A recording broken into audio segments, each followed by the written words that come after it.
Shalom, shalom, peuple de Dieu. Soyez bénis dans le nom puissant de notre Seigneur Jésus-Christ.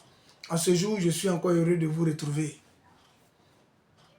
Que la paix de Dieu et sa grâce soient sur notre vie dans le nom puissant de notre Seigneur Jésus-Christ. Amen. Oui, ce matin, j'aimerais exhorter quelqu'un, parler à un frère, à une sœur.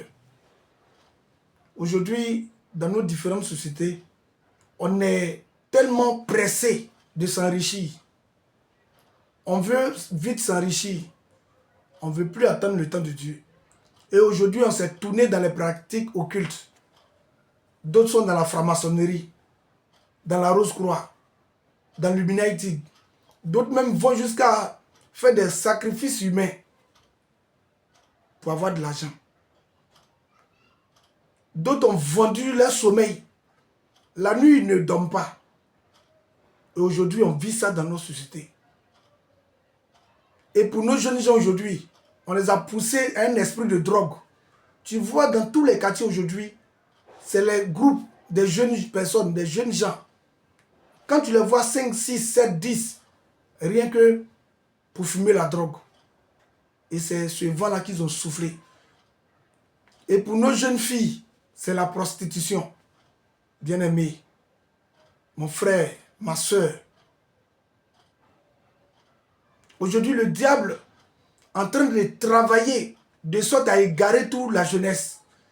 Et aujourd'hui, la jeunesse, dans son entièreté, cette jeunesse-là n'a plus de repères.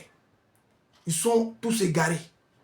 Mais ce message, toi qui es jeune, toi qui es dans ces trucs dont j'ai énuméré, toi qui m'entends en ce jour, et tu penses que c'est parce que tu t'es tourné vers ces pratiques occultes-là, dans la drogue, dans la prostitution,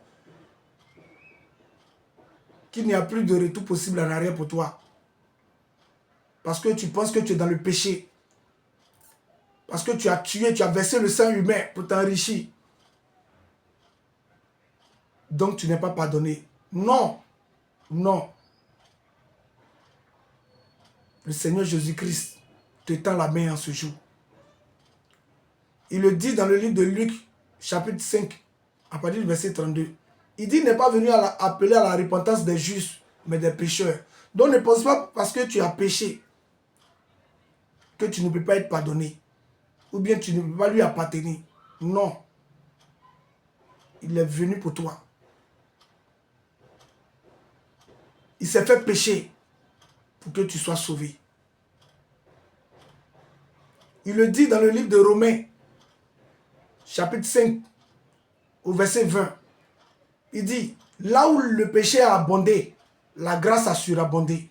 Oui, aujourd'hui, nous avons la grâce dont l'Éternel te tend la main. Notre Seigneur Jésus-Christ te tend la main.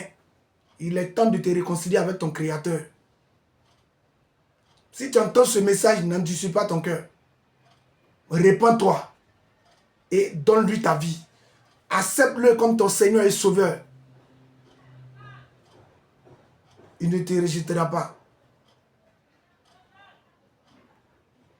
Il n'est pas venu pour les bien portants, mais pour les malades. Il veut seulement que tu lui ouvres ton cœur et que tu abandonnes le chemin tortueux et que tu sortes des ténèbres pour venir à la lumière. Tout est possible encore pour toi.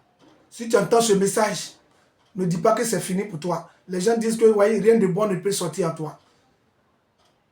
Il t'a aimé. Et c'est pourquoi il te donne cette grâce, cette opportunité de te ressaisir. Accepte-le seulement. Et donne-lui ta vie. Que Dieu te bénisse. Shalom.